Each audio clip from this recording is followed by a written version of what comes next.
Welcome sa Philippine Island Weather Update. Lagi ninyong kasama sa Balitang Panahon ngayon.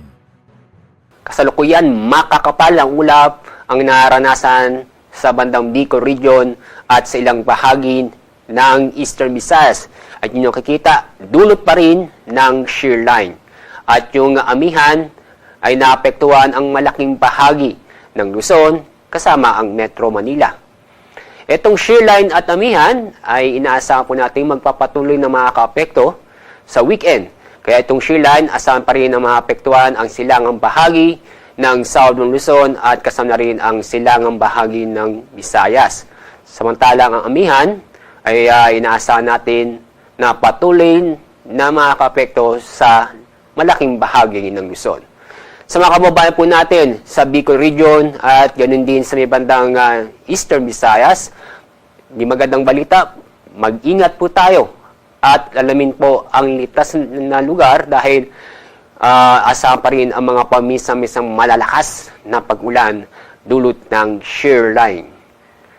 Samantala, wala po tayong nakikita o namomonitor na low pressure area o bagyo sa loob at sa labas ng ating Philippine Area of Responsibility. At sa ating magiging lagay na panahon bukas, maulan na panahon ang inaasahan po natin sa malaking bahagi ng Luzon at kasama na rin ang malaking bahagi ng Visayas.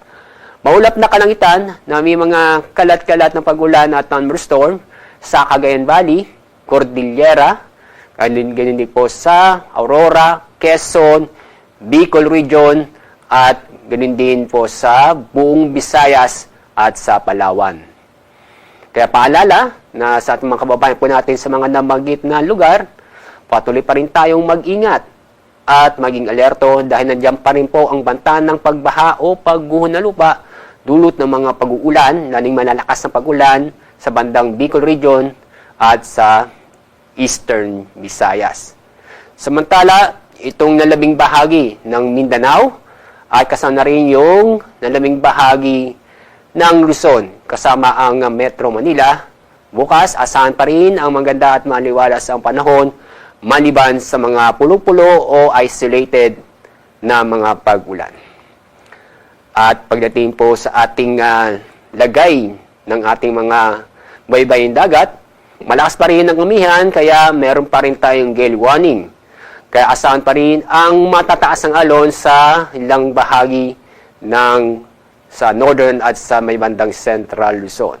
Ang mga makakaranas po ng matataas ng alon ay sa Batanes, Ilocos Norte, Ilocos Sur, Cagayan, kasama ang Babuyan Islands, Isabela, Aurora, northern at eastern coast ng Polillo Island, eastern coast ng Camarines Norte at northern at eastern coast ng Catanduanes. At dahil sa inaasang pa rin matataas na alon, paalala na huwag muna pumalaot ang ating mga kababayan sa mga nabanggit na lugar dahil sa matataas ng alon. Inyong makikita, inaasahan po natin ang taas ng alon na aabot hanggang 5 metro.